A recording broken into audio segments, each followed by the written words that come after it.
All right, it's half past the hour, so we'll get started. I want to welcome everybody. My name is Karen Smith. I'm with Pacific Northwest National Laboratory, and I am one of the facilitators today for our seminar, along with my colleague Nick Chafuku, who will be joining us shortly, also with PNNL.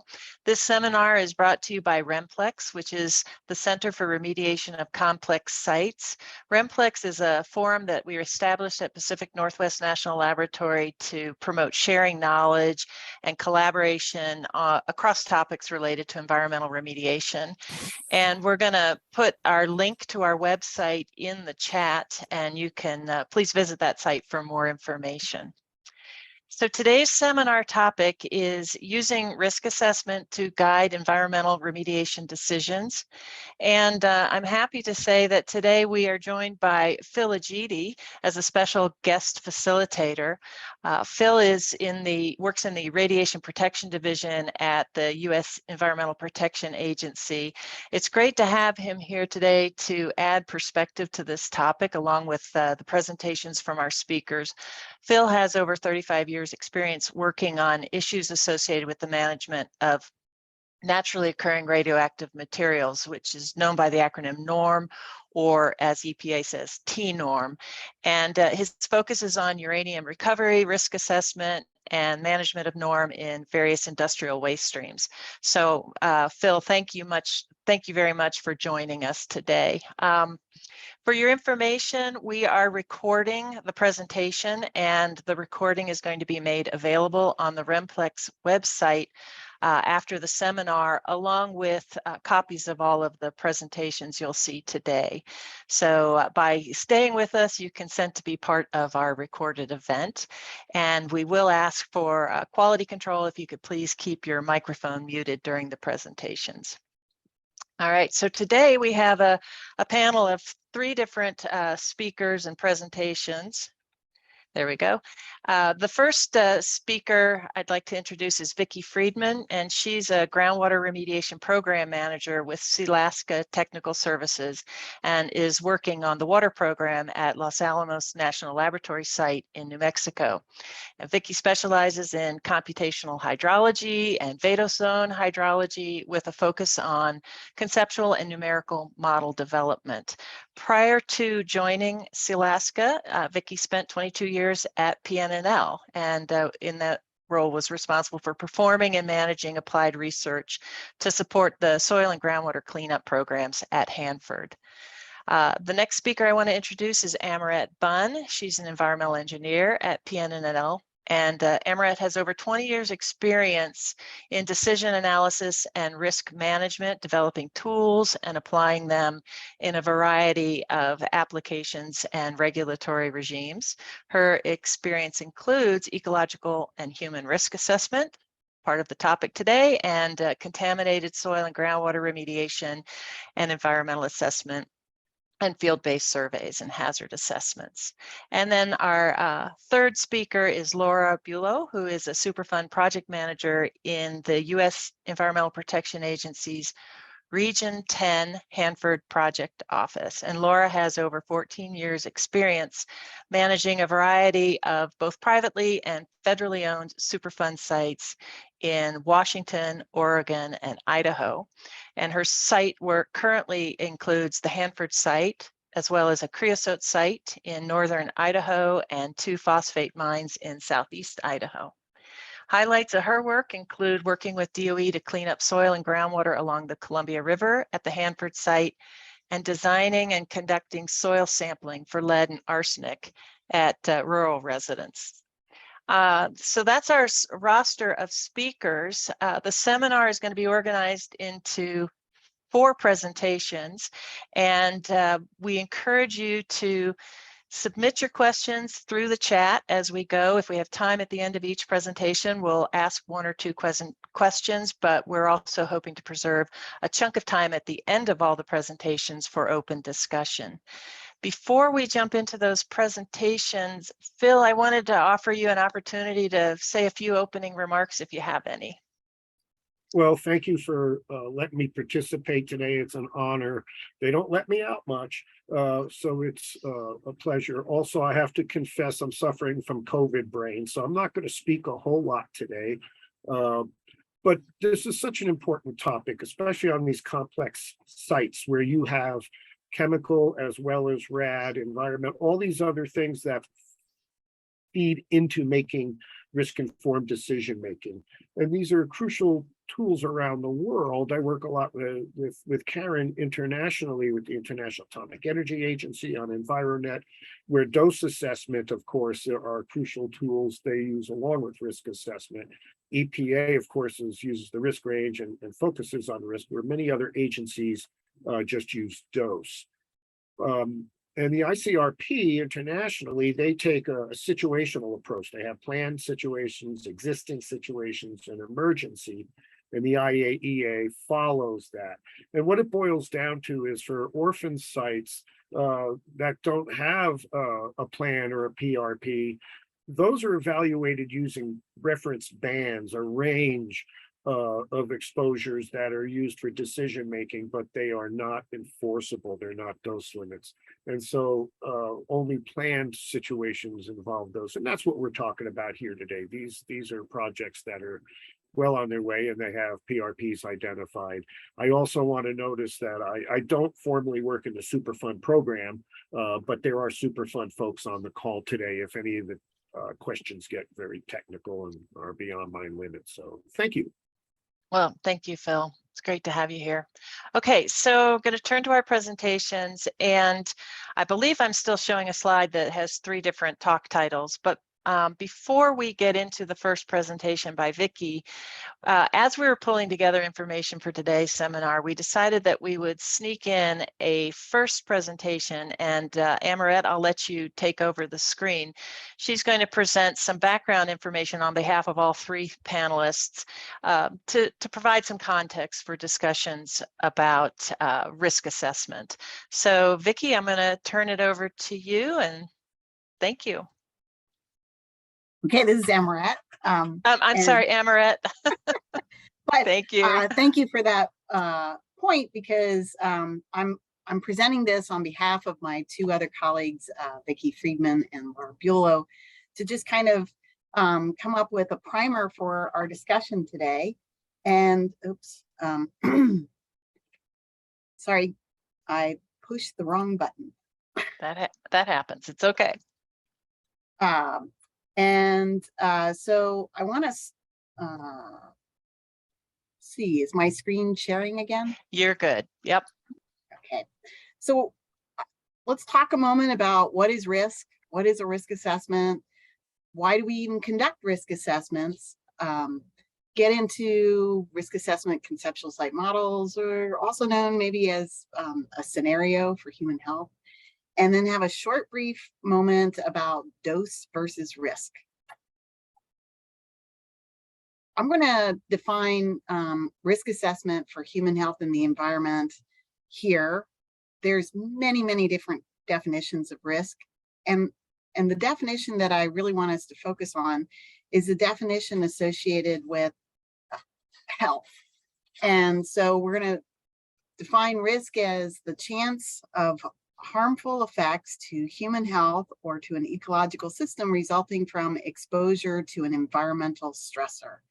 And in this case, we're going to talk about a stressor as a physical, chemical, or biological entity that can induce an adverse effect in humans or ecosystems. And so the stressor is our contaminative concern. And in this case, for today, we're really going to focus in on radionuclides. Our definition of risk here really depends upon several factors. How much of a contaminant is present in the environmental medium, that's like soil, water, or air, and over what geographic area is that contamination. We're also going to refer to, how much contact there is, that term exposure, for a person or an ecological receptor that has a contaminated environmental medium. And then how that contaminant affects the health of humans, such as the toxicity, or an ecological receptor. In this case, you know, a fish killed by the lack of oxygen. So these are some examples of how we're going to define risk today. And the risk assessment that we're talking about is the systematic process to determine if contaminants detected at a site are a concern to human health and the environment. We're really setting this up to be risk is like an equation. It's consequence times the likelihood, that probability aspect. And that consequence is a big, important part of both human health risk assessments and ecological risk assessments. The terminology between those two types of assessments is slightly different. So this figure, what's in blue is the common terminology for human health. I've put in green that similar terminology for ecological risk. It all comes down, though, from our initial hazard identification or problem formulation, dealing with the exposure assessment and the toxicity assessment, to risk characterization. That risk characterization is really about communicating what our assessment means, and gets back to that point of how this should be used for decision making. So our examples today are really dealing with risk assessment as a step within the Comprehensive Environmental Response, Compensation, and Liability Act, which is known as CERCLA or Superfund. And with this, it's a little primer for what Laura is going to talk about further. A baseline risk assessment is the first step in this overall process for a site. It's going to help us determine if there's a need for action.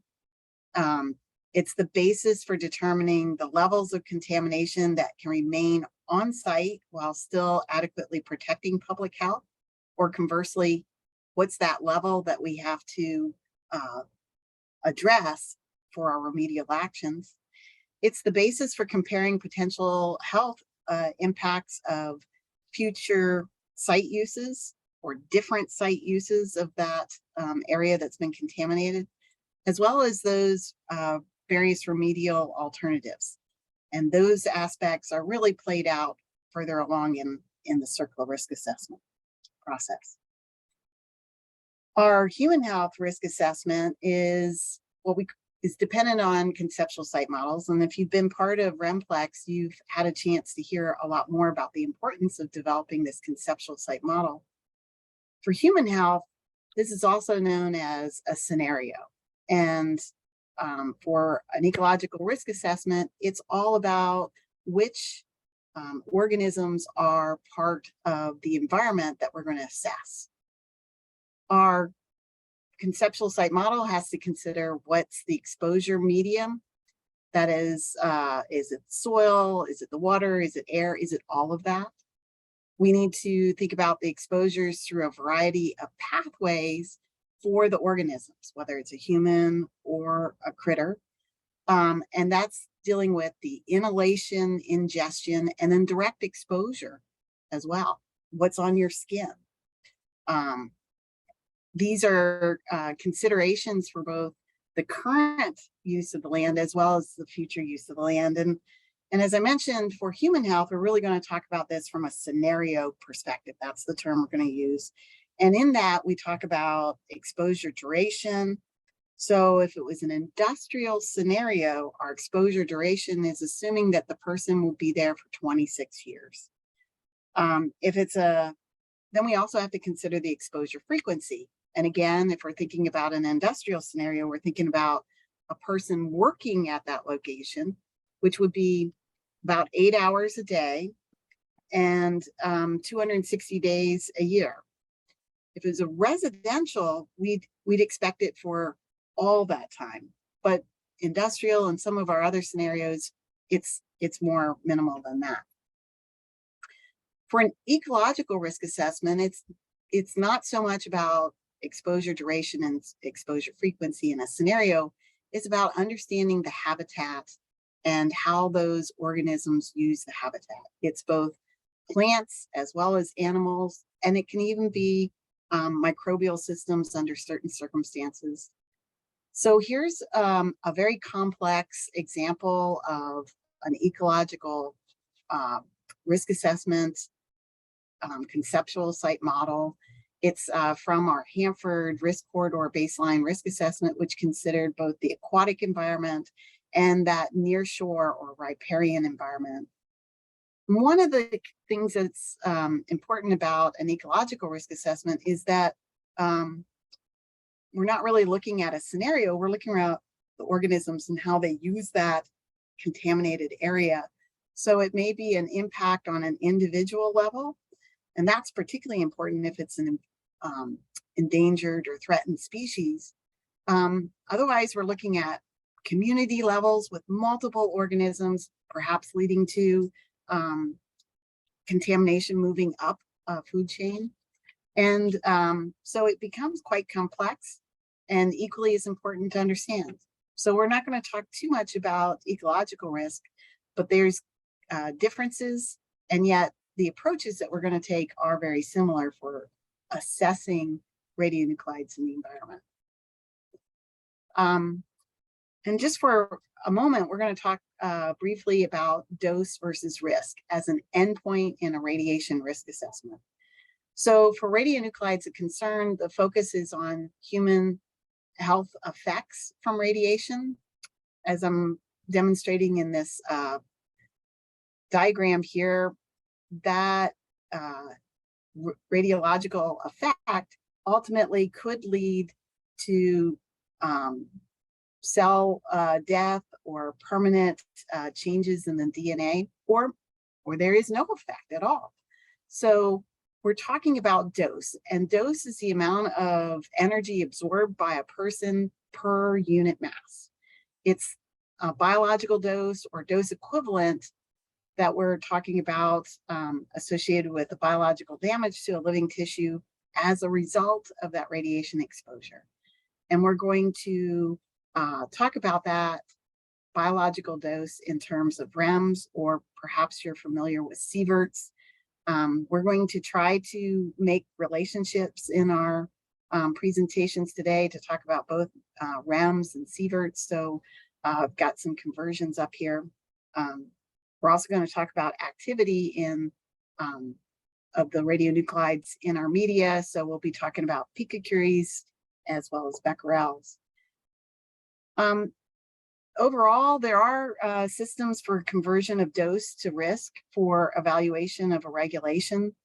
In the United States, our regulations may be associated with an acceptable range of risk, as in 1 in 10,000 or 10 to the minus 4 to 1 in a million, 10 to the minus 6. For the US federal drinking water standard, we have evaluated that in terms of dose rather than risk, and a 10 to the minus 4, 10 to the minus 6 acceptable range is 4 millirem per year dose, or 40 microsieverts per year. And that's what I wanted to present before turning this over to Vicky. Thank you, Amoret, and I appreciate that. I haven't seen any questions pop up in the chat, but I think that was really good background context setting information for the rest of our presentations. So Vicky Freedman is going to talk now on, and her presentation title is Technical Basis for Risk-Informed Decision Making. Over to you, Vicky. So, yeah, I assume you can see my screen? Yes, we can. If you can't. We can. So Amoret set some context in terms of how to interpret, risk and dose, and sort of how, different agencies have interpreted that, specifically the EPA. I'm going to kind of provide sort of a historical perspective on radiation protection guidance and what that means in terms of how you form a technical basis for many of these decisions. In part, this talk was motivated based on a GAO report on risk-informed decision-making. It came out in 2019, and it recommended that DOE adopt a risk-informed approach, that DOE, as from the title, would benefit from a risk-informed approach to decision-making and for facilitating cleanup. I want to emphasize that just because it's a recommendation, I think a lot of times people automatically assume that this means that higher concentration levels are going to be assumed, and we're going to clean up to footprints that are going to be larger than maybe what a stakeholder or regulator would like to see. And it's not necessarily true.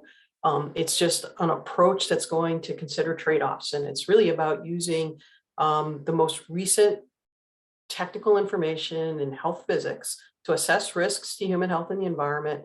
But it also considers costs and uncertainty, and of course, a diversity in different stakeholder perspectives.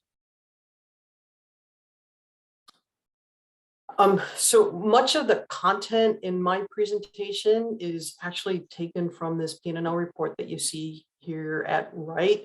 It was motivated by the 2019 report, and as you may have already guessed, it was work that I was managing when I was working at PNNL. I was not the one that did this work, but I was the one that managed it. And as part of my management responsibilities, it was also incumbent upon me to kind of translate much of that information as well. So Bruce Napier is the person that really put together this historical perspective, and I've kind of just put it into some slides with some pretty graphics, so it's a little bit easier to kind of understand in an overview presentation like this one.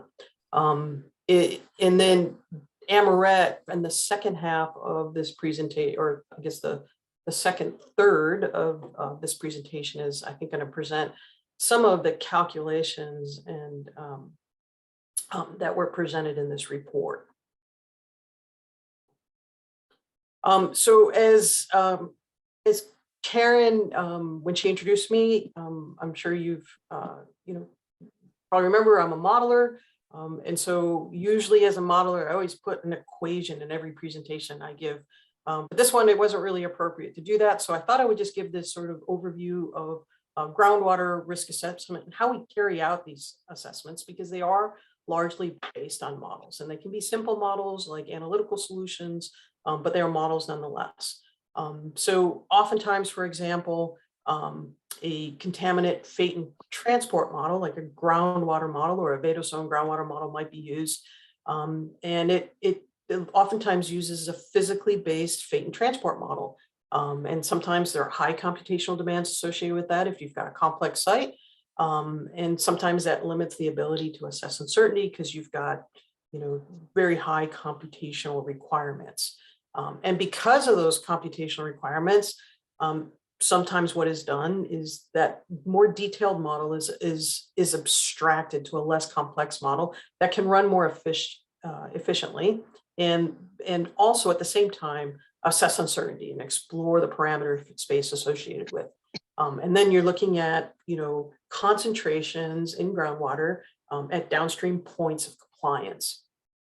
Those groundwater concentrations then feed into dose calculations. Again, this harkens back to sort of what Amoret started this seminar off with.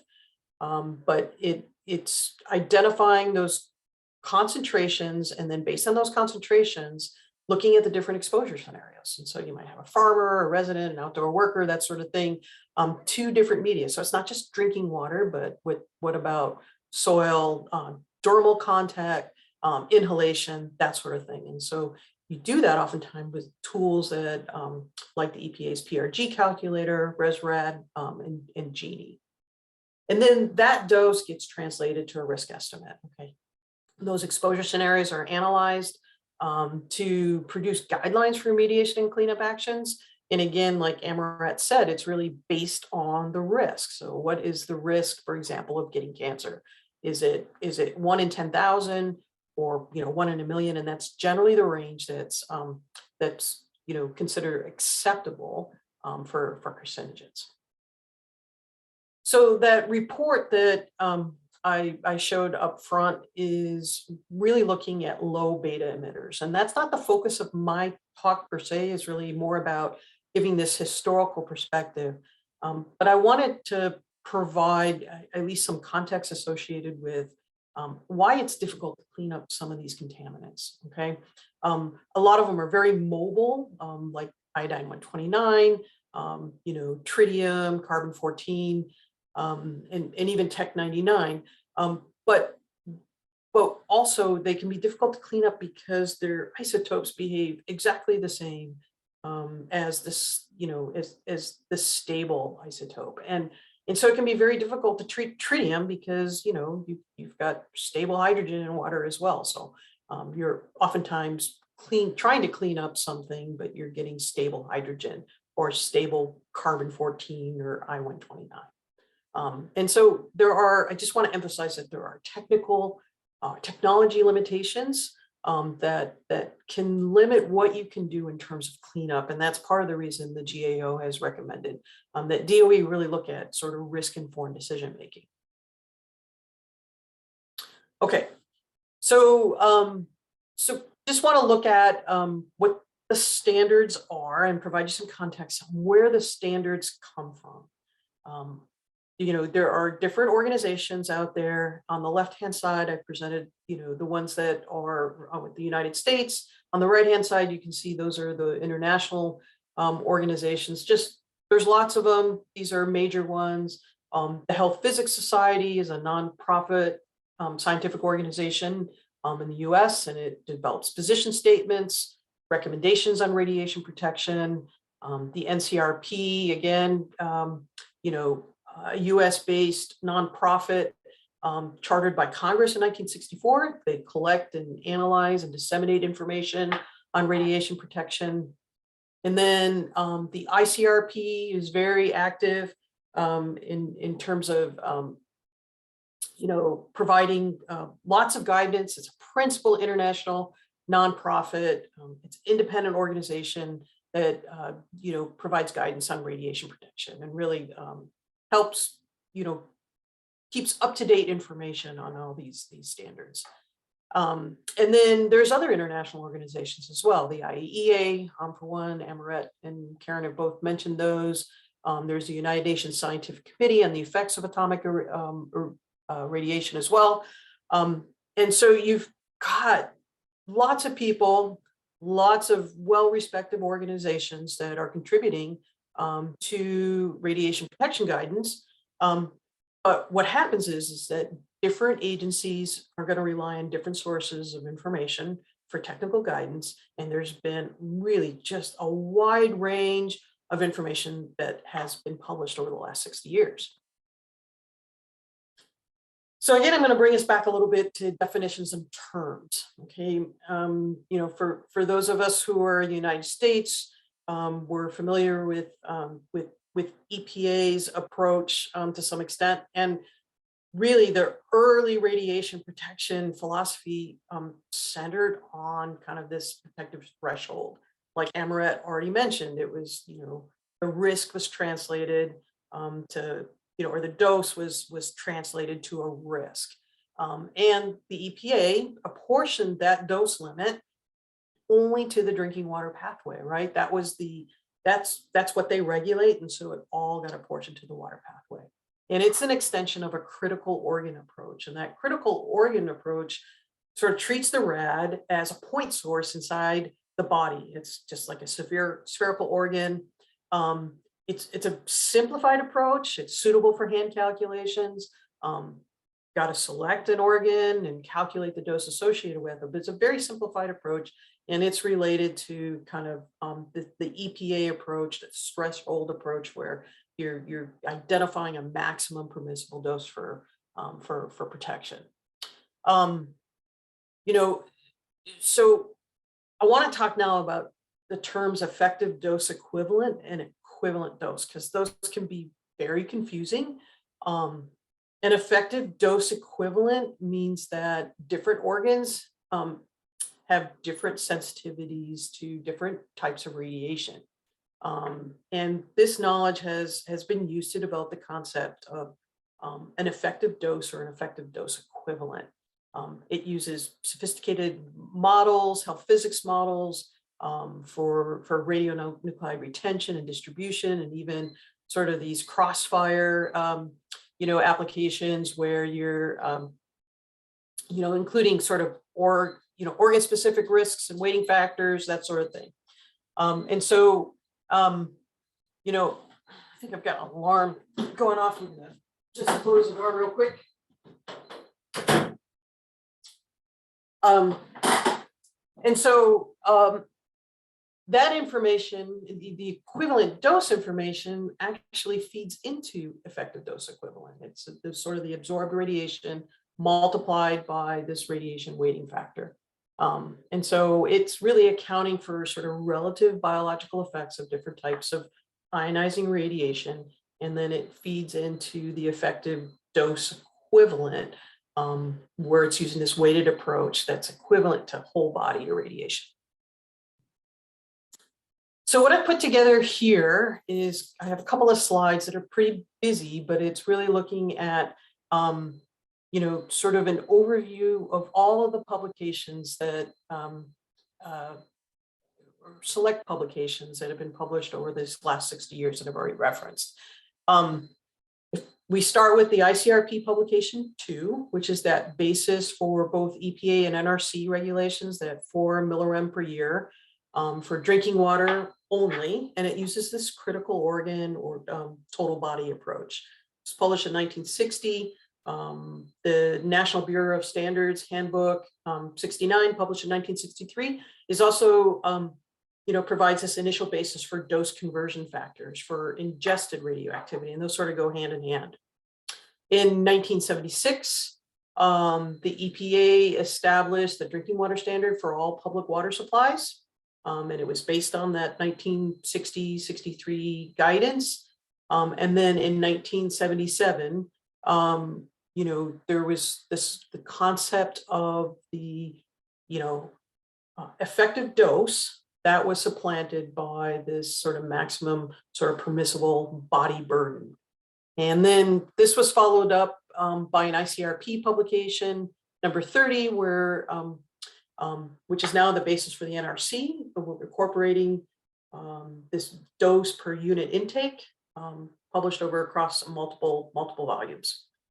1991, the EPA has a proposed rule associated with using this concept of effective dose equivalent, but by 2000, you can see over on the right-hand side of the screen, the EPA proposed rule was never finalized due to concerns over the most effective way to regulate radon and other sort of considerations.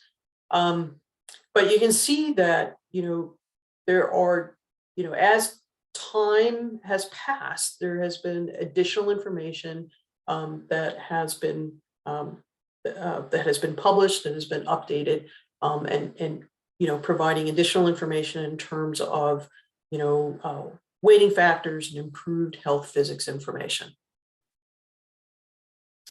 And so this is continued. This is sort of the second half of the timeline. Again, there's an ICRP publication in 2002 that looked at gender-specific parameters for a reference man. The ICRP publication 103 in 2007 then again contributed to this body of health physics information, where added additional information on tissue weighting factors, and then radiation detriment using biokinetic models and exposures.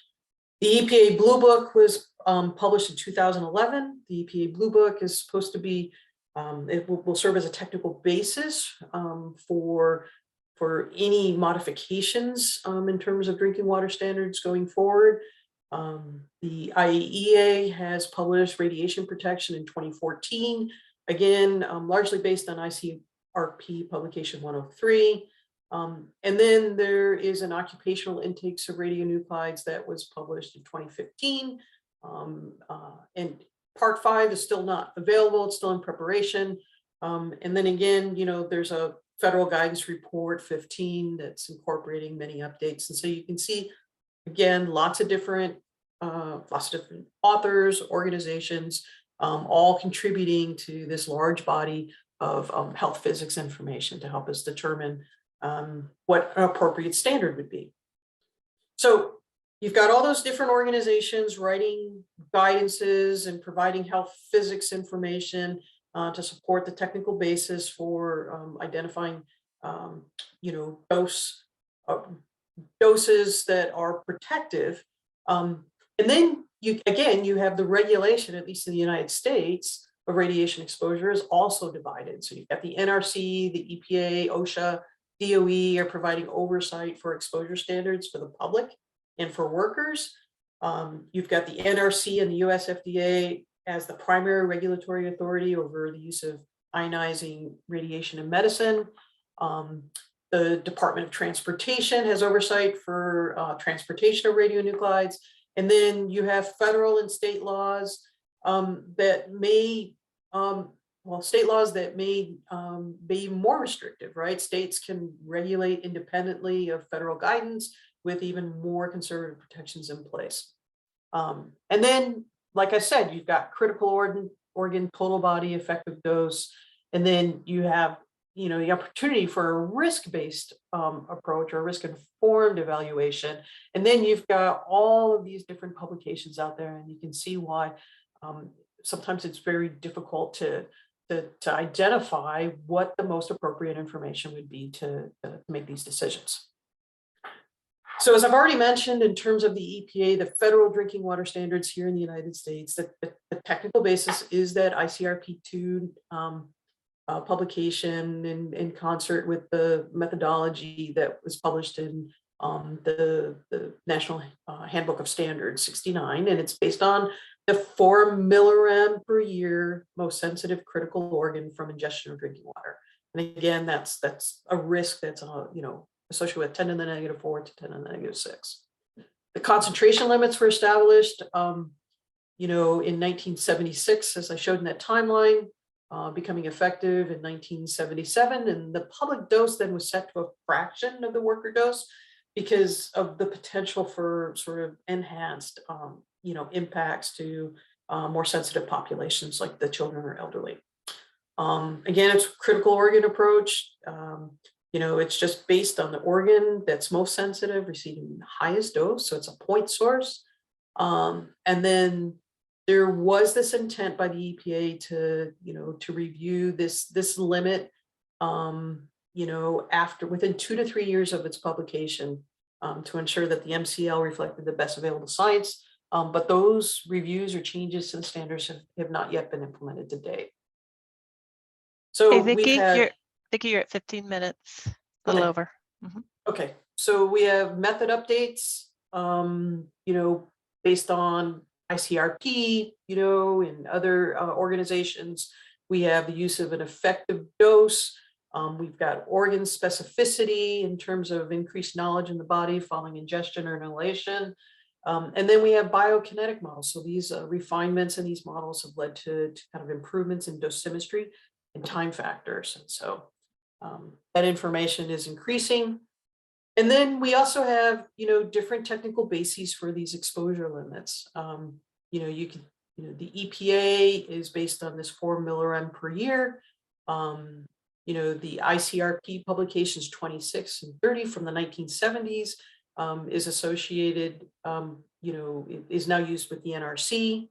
The EPA Blue Book is based on publications from the 1990s. DOE is looking at, worker protection, looking at derived concentration standards, gender specific, that sort of thing, from publications that are, from the late 90s, I guess, into the 2000s. And I believe there is a more recent publication just a year or so ago. And then you've got the international community, with the IAEA guidance and those publications that are looking at, sort of other publications that are reflect the state of knowledge at certain points in time. So, my intent here was just to kind of provide a brief overview of kind of the timeline of history and why it can be really confusing to know which, what technical bases should be used. And it can be, and you can imagine over a timeline of 60 years, as knowledge improves, you also get some conflicts in terms of the information that's published. The critical organ to the, sort of the effective dose, adding age-specific, gender-specific parameters, more advanced biokinetic models and tissue weighting factors. Those are all advancements that are not yet at least included in EPA concentration limits.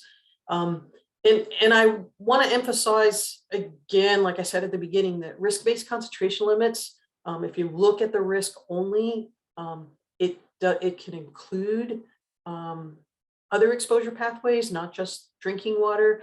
So it can also include inhalation, food ingestion, that sort of thing. And it doesn't necessarily result in higher concentration limits. In some cases it may, and in some cases it may not, but it's about improving the technical basis for that decision making.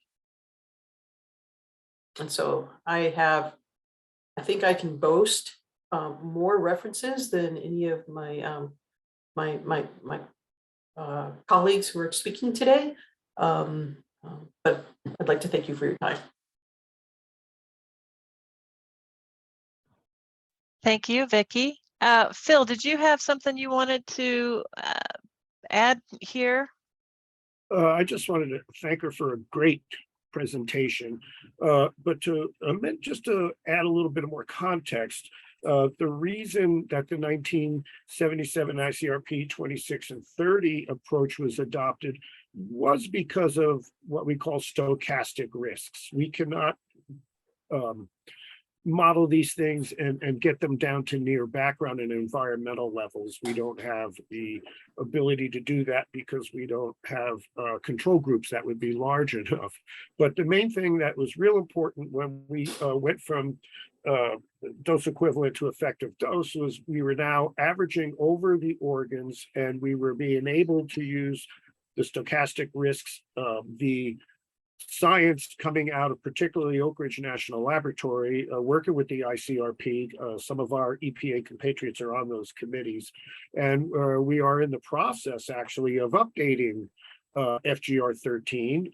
We will have new internal risk coefficients coming out in the next couple of years. They are age from exposure based. There'll be 6 coefficients for each isotope if you need them, because they're from age from exposure. And so the biokinetics have really been improved on, and the those reports coming out of ICRP are very, very informative. ICRP 137 is a series that goes through a lot of these isotopes and gets into the biokinetics and the newer epidemiology. Volume 3 deals with the naturally occurring isotopes. So the science is advancing really well. However, we have to still extrapolate a little bit down to environmental levels. And that sometimes is contentious for some folks, but that is the policy we use. And also at the Health Physics Society, which I've been a member of for many years, I'm on the board of the Environment and Radon section. They have some really good standards that have come out over the years too.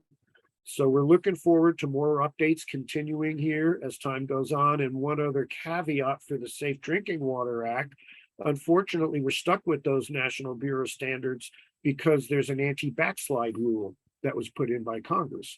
They won't let us relax those standards because we're able to meet them now. If you're able to meet them now, you shouldn't back off on them. I'm paraphrasing there, but that's also an important thing to consider when we're talking about the groundwater constraint. Thank you. Well, thank you. I see a couple of Phil. questions coming up in the, I'm sorry, Vicky, did you want to say something? I was thanking Phil. Okay. Yeah, I see some questions coming up in the chat that are related to uranium mines and gold mining operations and background concentrations. I think we'll hold those till the end, and we'll go ahead and Amoret, have you queue up your next presentation. Those are great questions, and I do love that people are sticking them in the chat. We'll just try to provide some continuity here with the topics as we're covering them. And Amoret, there was one question maybe you can answer, maybe not. It was offered by Patrick Murray. Are the free radicals that you mentioned in your earlier presentation the same as those that we should be eliminating through diet? And he acknowledges that may be a tangential question. It's a very interesting question, in the sense that diet is absolutely important to understanding our dose and what we're willing to accept individually versus what we might experience from the environment. So I don't have really much more to say than that, but I do appreciate the question, and it brings me to thinking about some points about that, maybe in other research too. So thank you. Yes, Thank it's been a topic of discussion for a long time because metabolism, just our body, generates so many of these ROIs, these oxidated radicals on an ongoing basis. It's just part of the Krebs cycle, and your body, it cleans those out. But the ones that come from radiation, of course, have a little bit of a different source. And so your diet is not going to hurt that. You know, having an improved diet will help you clear them out, but they are constantly made by the body. So it's a little outside of our expertise, but the short answer is changing your diet cannot hurt. Thank you. Thank you. All right, Amoret, let's go through your Hanford case study then. Thank you. Okay, absolutely. Now that Vicky has set us up for all these risk approaches and how they may differ from what our regulations and what our laws are, let's talk about what's happening at Hanford. And this is Hanford, which is the site in the United States where plutonium was made for our nuclear weapons. It's located in South Central Washington State. It's 580 square miles, and we have a operable unit. I'm using our circular terminology called 200 UP1, and this is located in the central part of the site where we have our waste storage. And a lot of operations for the separations occurring to extract the plutonium from the irradiated fuel that was generated along the edges of the site in the river corridor. And from the plans for our cleanup, our record of decision, that was an interim in 2012, we had several remaining questions out there that were put in as part of our record of decision. Our record of decision is leading us to a conclusion with this operable unit, perhaps. And some of those questions were about the hydraulic control of the iodine-129 plume. You see that plume in pink. A part of the plume that is going to related to the source, which is in the surface and the vadose that's continuing to grow, is here in 200 UP1. We have other parts of the plume that are older, has been moving along our groundwater flow related to earlier operations, and eventually that will get to the Columbia River. So what we can work on, though, is actually addressing in the 200 UP1 operable unit any further release of iodine into the groundwater. That's the focus of this interim record of decision. And to figure that out, we need to look at hydraulic control of this iodine-129 plume, which ranges in concentration from 1 picocurie per liter to 16 picocuries per liter. There is some big questions remaining on how we can address this, in the 200 UP1 area. And that was to develop and look more closely at the geochemical conceptual model. What were the sources and the chemistry of those sources that are now allowing for transport into the subsurface and the groundwater? What are the potential technologies that we could use perhaps to control this plume in situ, in the groundwater itself? Or if we remove the groundwater and treated it, what are the technologies that we could look at there? And all of these lead us to what's associated with the applicable, the applicability of applicable or relevant and appropriate requirements. Applicable or relevant and appropriate requirements are known as ARARs. Laura's going to talk a little bit more about that. And from this, in understanding those requirements, can we actually do something with the drinking water, excuse me, the groundwater? And if we can't, is this operable unit leading us to a technical impracticability waiver for final remedy? Well, one of the complexities is that we have more than one contaminant in our subsurface. This is a very busy picture of the commingled contaminant plumes. And some of the big ones for 200 UP1 are iodine 129, technetium 99, as well as tritium. All of these are low energy beta emitters. And they're all associated right here, down to the area of 200 UP1. The source is back up here in these operational areas. And we have the potential of further contamination into the subsurface if we don't do something. What have we decided to do? Well, we built a pump and treat system. And that pump and treat system includes areas of 200 UP1, here and here, reaching into the groundwater that's got contamination associated with multiple contaminants of concern. And the groundwater treatment systems that we have up on the surface are looking at multiple ways of removing these contaminants. But our iodine 129 is still above that drinking water standard of 1 picocurie per liter. My colleagues have been working on this issue for quite a while. We have a summary of technologies that were evaluated for both in situ and ex situ. I'm going to leave it up to Jim Zacote, Mark Rockhold, and Carolyn Pierce to tell you more about this, but we're still looking at ways that we can deal with bringing that iodine 129 to below 1 picocurie per liter. It's still a problem for us. As we were working with these folks, we evaluated in 2018 what are the other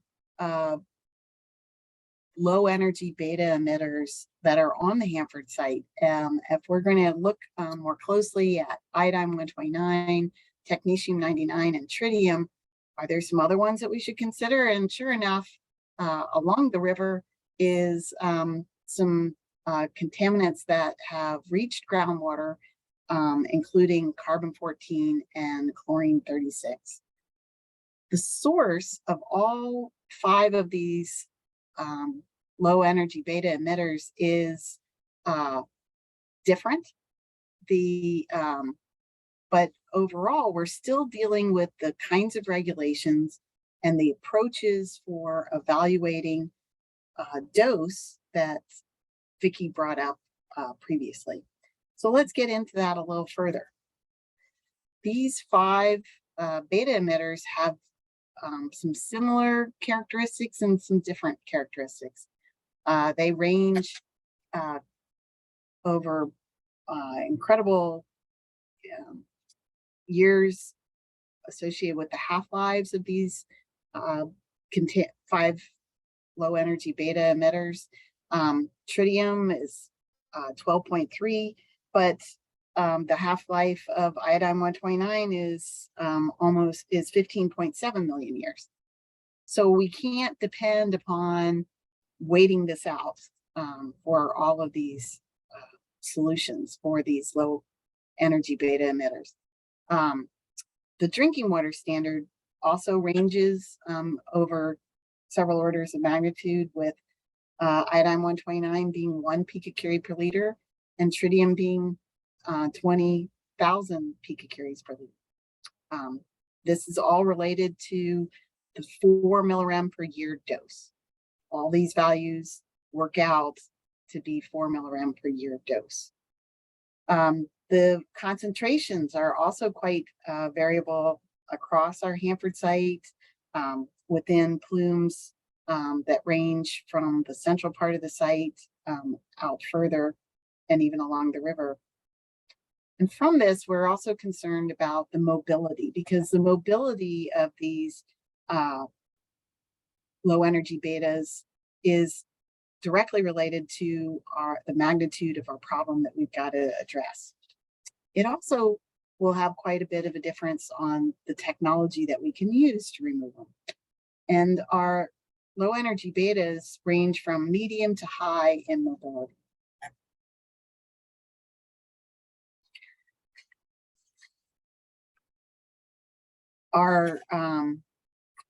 In the primer, I wanted to bring up that terminology of a scenario. And so for our human health scenarios that we're evaluating these low energy betas, we looked to calculate the risk-based cleanup levels based on different technical guidance documents that Vicky talked about. And we made them, chose a scenario that was applicable to the Hanford site today. Excuse me, not today. We don't have anybody living on the Hanford site. We're not drinking the groundwater, but we will in the future. We will assume that people will eventually be living out there. And the depth to groundwater is so great, the likelihood of exposure is really this residential tap water scenario. It's associated with how we drink water that could come from the groundwater and the other uses of that groundwater that would be associated with a residential scenario. So that includes bathing, watering a vegetable garden, in-house releases from the groundwater, and in particular for tritium and carbon-14, they're volatile. So if you are running your tap water strong, or if you're taking a shower, those contaminants can come out of the water into the atmosphere, and that becomes the inhalation pathway of concern. And I'll come back to that in a moment. We also standardize this assessment by using a constant well water concentration of 1 picocurie per liter for each one of these 5 low energy betas. And we quantified that over the long term for radiation dose and risk. So the outcomes of this study is doses and risks are based on exposure parameters and factors that represent a reasonable maximum exposure condition for a residential tap water scenario.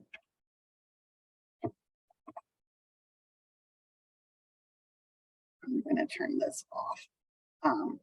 We are, to help remember, we're evaluating this considering multiple technical bases that have been established by the EPA, the Nuclear Regulatory Commission, Department of Energy, and IAEA. This is a slide that Vicky set us up for. Thank you. And the outcome of doing these exposures is varies because we're looking at multiple endpoints. EPA for our drinking water scenario has 4 millirem per year. The World Health Organization considers 10 milligram per year. DOE 1196 has the recommendation of 100 milligram per year, going up. But that effective dose, the updated dosimetry, is still back to the 4 milligram per year. So we're presenting that across these 5 low energy beta emitters that we're concerned about.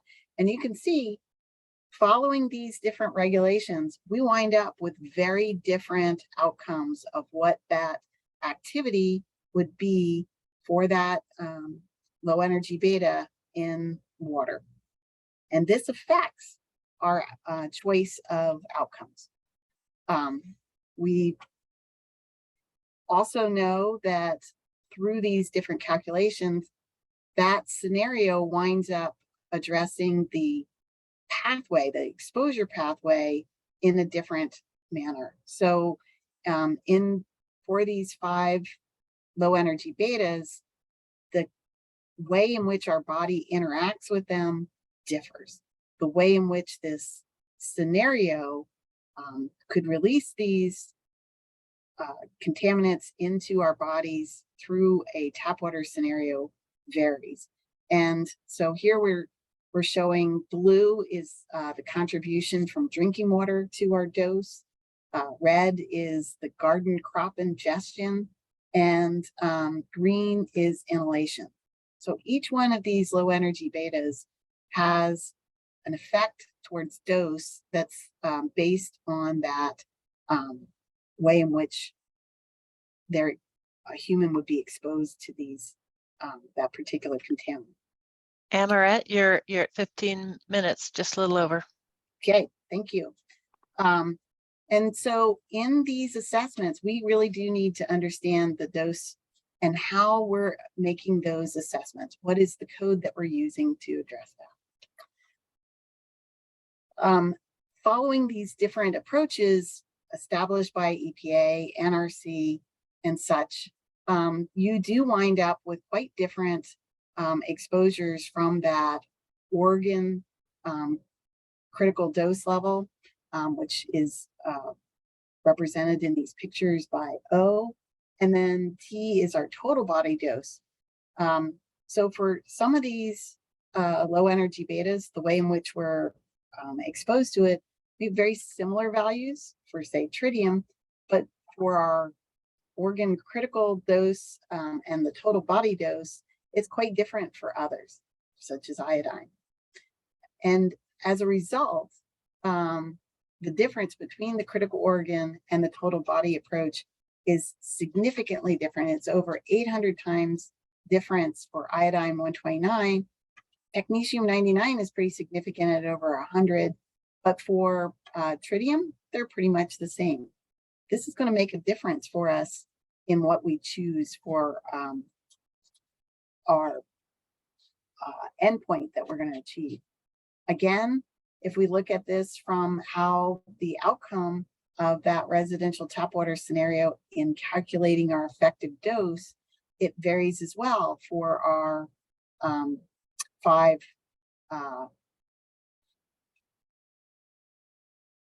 low energy betas.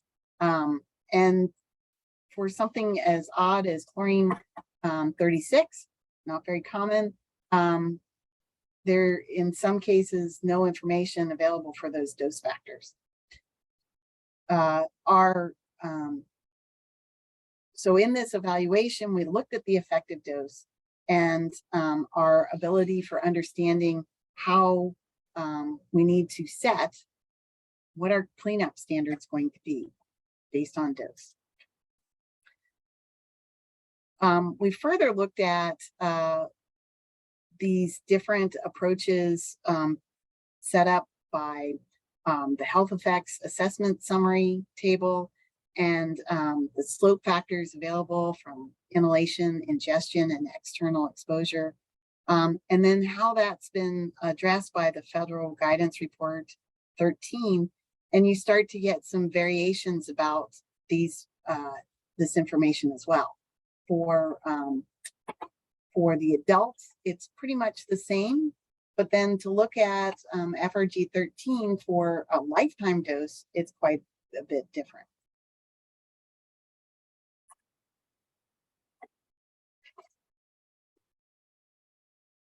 The outcome is that we've got some differences here. We have to address how those differences are going to be acceptable. Let me go back here to what we're going to choose for the technology to demonstrate cleanup. And by looking at the latest information available for establishing a risk-based level in the tap water scenario, for iodine 129, our opportunities may be associated with 27 times higher than the drinking water standard. So while our EPA limit is 1 picocurie per liter, perhaps we can look at the same available technology, our science has evolved, and address that as 27 picocuries per liter. And at that point of 27 picocuries per liter, the technologies that we have that can drive down our iodine contamination are far, far greater. And so this allows us maybe some flexibility in choosing what kinds of technologies we can apply to further shrink our the iodine in the groundwater at hand. Interestingly, though, with the latest technologies, the advancement of science, our Tech 99 concentrations are up to 2.5 that associated with our drinking water standard. Again, this is new information that maybe should be considered for how we're addressing the Tech 99 plumes at the Hanford site, and look at how we can address maybe the ex situ treatment systems for that. We're a little bit better at addressing Tech 99 than we are in some other areas, but we also have future treatment of our sources that could cause further issue. So I'm going to change the topic a little bit and talk about. And Amoret, we're at time, so I don't want to eat up all of Laura's available time. So let's go on to having Laura, and we can talk about our draft manuscript at another time. Thank you. Thank you. I appreciate that. And I hate to cut anybody off because it's all good information, but I think that's Laura's a fair, is really important. Yeah, I think that's a fair way to approach it. And Laura, please go ahead, and we won't waste any more of your time. No worries. Can you hear me and see the presentation okay? Yes. All right. Thanks for inviting me to speak. I get to be now the regulator's perspective on what we are required to do and where we have some flexibilities in our regulations. So I'm going to go through a very brief CERCLA background, how we trigger taking actions under CERCLA, how we set cleanup levels, and then how we can waive cleanup levels with ARR waivers. So Superfund, as Amoret mentioned, is the Comprehensive Environmental Response, Compensation and Liability Act, and it was signed in 1980, 10 years after EPA was established, in response to EPA not being able to react with hazardous waste spills that had happened prior to RCRA being signed. And Love Canal is one of the best examples of that. And we work under two laws, CERCLA, and then it's been amended by SARA. And then under that is regulations. And I'll refer to the National Contingency Plan as NCP. This is regulations. These are also things that we must follow. And then below that, we have a lot of Superfund policy and guidance. And these are should do's, not must do's, but it's a way to further expand and explain what was meant in the NCP regulations, and also to create national consistency throughout the program. So I'm going to jump back to here. I'm not going to recover the baseline risk assessment, but I do want to talk about how EPA moves forward in this process, and we have to show unacceptable risk. There's a couple ways we can do that. We can have a cancer risk that's greater than 10 to the minus 4 for humans, or we can have a hazard quotient of greater than 1 for humans or environmental receptors. There's another way in our guidance that basically states that if groundwater concentrations at an existing Superfund site exceed the MCLs, that also can trigger us straight to remedial action. And I want to touch on these land uses because Superfund, as I'll talk about in setting cleanup levels, does not establish its own cleanup levels for contaminants. It steals them from existing current federal and state and sometimes tribal standards. And it makes every Superfund site pretty much a unique site with unique cleanup levels. And that can be frustrating in my position because it does take a lot of time to figure these out. But it is good because Superfund sites are not created equal. And here's some examples of ones that are from our region. The St. Mary's Creosote site I currently work on, it's on the St. Joe River in northern Idaho. And it's a sediment and soil site, not residential. It's within the floodplain of the St. Joe River, but it's wholly within the bounds of the Coeur d'Alene Tribal Reservation. And the Coeur d'Alene tribe has EPA approved water quality standards that we have to meet on this site. Next is the Upper Columbia River. It's a residential soil cleanup. It's a lead soil, lead and arsenic from smelter emissions. It's a rural area. And we had to figure out what part of that rural area to address for residential lead. And here's an area that we had high lead and were able to clean up. On the bottom is the Henry mine site. It's one of the phosphate mines I work on in Southeast Idaho. And from where I took this photo, you cannot see a house for several miles in any direction.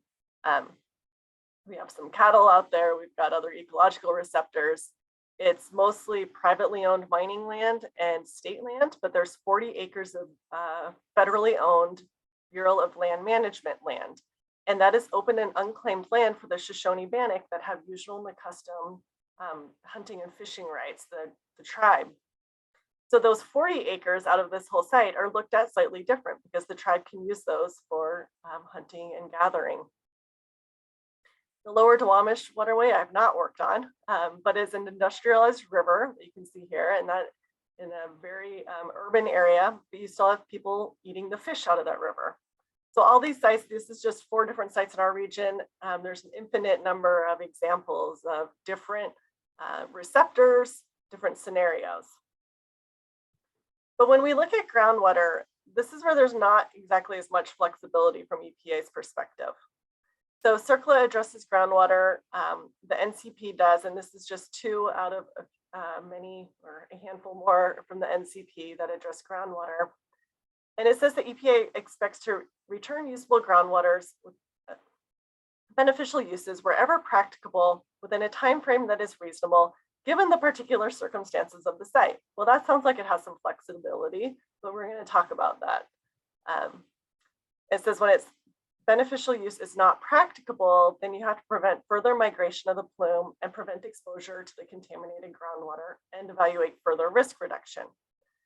And this is where the ARAR waivers that I'm going to talk about later come in, because we can't just say, it's hard or, oh, it's expensive. There are thresholds that you have to meet. And then we'll talk about beneficial uses. And if it is drinking water, then you have to meet MCLGs or non-zero, MCLGs or MCLs. So if something is going to be either a current or a future drinking water source, this is what we have to meet. So how do we decide if it's going to be future drinking water? That is not as easy as just standing out on site and looking if you think somebody's going to live there or not. We take 2 different approaches. There are a handful of states that have an EPA endorsed comprehensive state groundwater protection program, also called a CSWIP, and EPA will defer to the state's determination for the future, current and future groundwater uses. They are generally pretty protective with the groundwater, and EPA generally supports that. If they do not, and most states do not have one of these, then EPA looks at the different classes of groundwater. You have Class 1 special groundwater, that's for sure that you're going to be meeting your NCLs. Class 2 is current and potential potential sources of drinking water. Okay, how do we not be a potential drinking water source? Well, then you have to meet one of the criteria of Class 3. You have to have either total dissolved solids greater than 10,000 milligram per liter, so salt water. You have to be contaminated by naturally occurring conditions, which generally is arsenic is the best example of that, or broad scale human activity, or yields are insufficient to meet the minimum needs of an average household. And it's only 150 gallons per day, and we can pump that from a lot of aquifers. If it doesn't meet one of these 3 criteria, it is a potential drinking water source. And you'll notice that under Class 3, there's nothing that says, do we anticipate if people are going to live there or if people are drinking the water? That doesn't come into play if we're trying to decide if it's drinking water. So most of the time it's drinking water, we're going to be making MCLs or non-zero MCLGs, but that phrasing that talks about in a reasonable time frame, that is where when you think back on those sites or you think about groundwater plumes, that's where there's some flexibility, because what might be reasonable out standing in the remote areas where you have no houses and no down gradient current users or anticipated users, the time frame to meet cleanup levels could be different than if you're in a downtown urban area where you have people either drinking or imminently down gradient of that contaminated groundwater.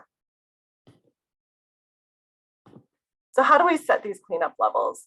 We start by looking at them during the feasibility stage, and we call them preliminary remediation goals, and then they get finalized in the record of decision. There's 2 criteria that we have to meet under the NCP. They're called threshold criteria. These are must-dos. The first is overall protection of human health and the environment, and that is all the risk-based that we've been discussing today. So risk approach, you have to meet the risk range. You have to be protective of human health and the environment.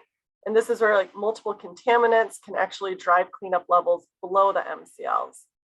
But there's nothing here that says that we are able to go above them. And that's because in addition to risk, we also have to comply with ARARs, the applicable or relevant and appropriate requirements. And ARARs are either other federal environmental laws, as well as more stringent, not less stringent, state environmental and siting laws.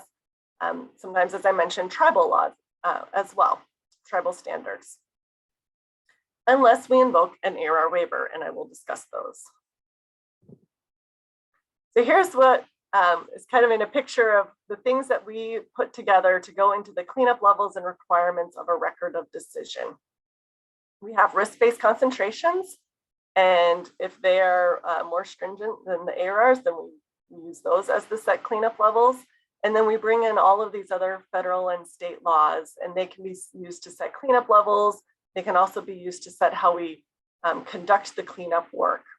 So these are just a handful of them. Oftentimes we have tables, pages of tables in our record of decision for listing all of the ARRs. And this is where it is unique. It's unique to what state you're in. It's unique to what contaminants you have and what location you are. So how do we waive these? Because that's what we are looking at potentially for iodine 129 in the Central Plateau. And there's 6 specific ways that our regulations or requirements say that we can waive ARRs. The first of it an interim action, and that is what ended up happening with the UP1 record of decision. It became an interim measure. It then has to be followed by a final, or I like to say non-interim record of decision down the road. The second example is if the requirement results in a greater risk. We have an example of that at Hanford. I can give you it offline to try to save some time today. The third one is what I think all of us that live in this world generally think of when we hear ARR waiver, and that is the technically impracticable from an engineering perspective. So it's called a TI waiver. The last 3 are here for your information. They're not very common, and I'm not going to spend time going through each one of those. So besides the groundwater, interim actions were also used extensively for waste site cleanup at Hanford. This allowed us to move forward without doing that full baseline risk assessment. We knew there was risk. We just didn't want to take the time to quantify it because it would have taken decades and billions of dollars. Instead, we used the state of Washington standards for cleanup of chemicals because they established those in a way that was consistent with EPA risk assessment guidance. And we set a 15 milligram per year dose for radionuclides because that at the time was what EPA had recommended. And we set about cleaning up the soil along the river corridor. We have started following those up. About half of them have final records of decision, and we have since, based on EPA updated guidance, switched to using a risk dosed approach, and we're setting the risk at 1 × 10⁻⁴. The TI waivers, unfortunately, the last time EPA summarized all of the information on them was about 10 years ago, but as of then, 91 TI waivers have been issued. Of those, 81 were for groundwater. And the reasons listed were complex geology and the presence of NAPL. Even when you issue a TI waiver and you're actually waiving that area, so if it's for a groundwater standard, it means you no longer have to meet that groundwater standard. You can't waive overall protectiveness. So you have to show that that plume is not migrating, that plume, you may have to do some sort of containment remedy to prevent it from getting to surface water. You need to ensure that people are not drinking it through institutional controls. So you don't just get to waive it and walk away from it. Here is the breakdown of how many TI waivers have been done over the years through 2011. It has not gone up since then. I don't have the exact numbers, but I can tell you that we have not issued one in a while for Region 10, and this is nationwide, so all 10 regions of EPA. So in summary, we can take action under CERCLA for unacceptable risk or exceedance of MCLs at Superfund sites. The highest beneficial use for most aquifers is going to be drinking water, regardless of whether people are living there. Cleanup levels are based on both risk-based concentration and ARARs, and that makes them unique to each site. And those ARARs must be met or waived. So with that, I ran through about like a week-long Superfund course in about 15 minutes or so. And here are some references for those that maybe want to actually learn a bit more about the Superfund program, our EPA website on it. And then TrainX is great for training for those that are federal, state, or tribal partners. And Cluin is open to the public and has great webinars and live webinars on a lot of different topics. Laura, thank you so much. And you flew past some slides. I think you hid them or dropped them. And will you be including those in the version that of your presentation that we post? Sure, I can do that. Yeah, I moved them down. Okay, so thank you so much. And I apologize that you were here at the end, stuck sort of making up for some of our time overruns. I haven't noticed a particular question related to your presentation. And so we'll give some folks a chance to pose those. There were a couple of questions that came in earlier on in the seminar, and I'm going to, Phil, I know you're sort of waving off that you aren't the best person possibly to respond to them. I'm going to go ahead and read them out, and I don't know if Amoret is still with us. She may have some perspective. The first question came from Seth Crank, and it asked whether in an area of concentrated abandoned uranium mines, is it better to utilize the local background data of that area for comparing with and establishing cleanup criteria, or a regional background in a comparatively similar geological environment? And before we answer that, a similar question relating to identifying appropriate background levels for comparison came. Apparently, there are some samples obtained from illegal gold mining sites. I'm not sure which country you're in, Raquel, that have slightly elevated uranium and thorium levels. Should those concentrations be compared with the exclusion or exemption limits of the original area or the deposit area, i.e. away from the natural environment where they collected? So these are both questions around how we identify and establish appropriate background levels for different types of remediation decision-making. Amoret, do you want to answer to anything on that? I'm going to say that where you should start is if you have a regulation that states how you need to establish background, that's very important.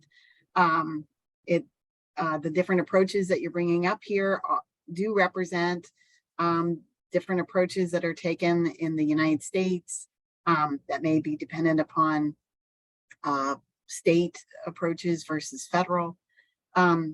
Establishing background is important, and it is the two methodologies that you're bringing up. Perhaps it's better if you consider evaluating both from a risk perspective and incorporating both of those into your initial assessment to come up with a better example. Background is always really, really tough if your geology creates a situation, or that other activities have happened to contribute to a higher level that you might be concerned about. So finding that reference site to create a background is a big decision that makes a lot of difference to your outcome of risk and dose. Absolutely. One of the reasons I was backing off a little bit is because there is a group at EPA looking at this, and I don't work with that group, so I didn't want to misspeak, but that's something that they're actually looking at through the Hard Rock Mine Work Group is one of them. The other is, of course, you have the MARSIM manual, which is an interagency approach at how you do these surveys when you're done with the site.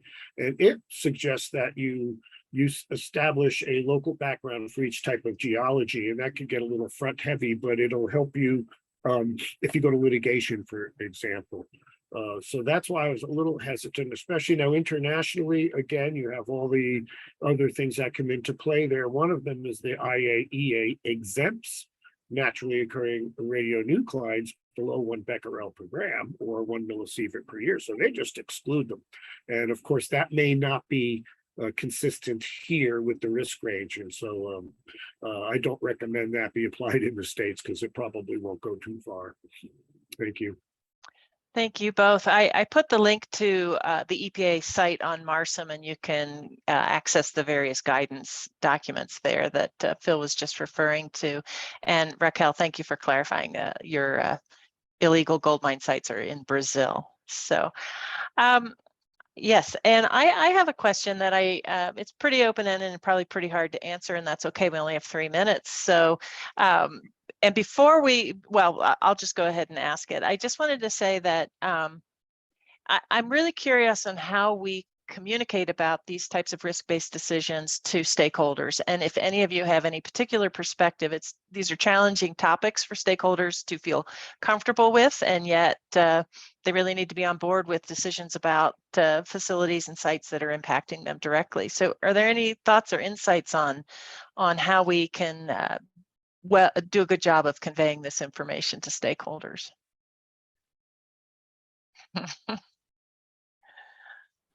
Should we just run out the clock? I'm not. I mean, it's always about outreach and education. That's the best you can do, right? I don't have personal experience with this, but as a stakeholder, I want to know what the technical basis is for any of these decisions, and to really make that clear. And sometimes that involves a little bit of translation of some technical topics, but that would be my closing statement, I guess. Okay. Anyone else? No, we get some nods. Amoret? Laura? Laura. Yeah, I would say that it's been my experience just in working with stakeholders or tribes or other partners is bringing them in early in the process, and not just bringing them in at the end and telling them and showing them everything up here. It was all done. Like, of course you need to buy into this now. Bringing them in earlier into the process as you're going through study design, as you're looking at background locations, and making them part of that has had a lot more success with that than just trying to focus on the back end communication. That's important as well, for sure, but throughout the entire process. Yes, absolutely. The Department of Energy learned that at Rocky Flats when they develop their cleanup standards without contacting the stakeholders who were not receptive at all. And through a community process of bringing the communities into the risk assessment process and giving them some ownership of some of the tasks, resulted in cleanup levels at Rocky Flats that were acceptable to all parties. But it took quite a few years to get there. That was a valuable lesson learned, to include your stakeholders early on, for sure. Thank you. Great, great. Well, we're just at the time, and I want to thank Phil. Thank you very much for joining us and adding to the discussions. It was great to see you again. And I want to thank Laura and Vicky and Amoret for your presentations and all the work you put in planning and consulting with each other to organize a great seminar. Thanks to all of our participants who joined us and stayed nearly to the end here. I just want folks to know that our next RemPlex seminar is scheduled for October 25th, and it's going to focus on the remediation of chlorinated solvents at the Petroprocessor Superfund site located in Louisiana. We'll be sending out more information about that. And in my parting thanks and goodbye to everyone, please know you'll probably be hit up for a survey as you depart, and we really appreciate your feedback. So thank you all. Bye-bye.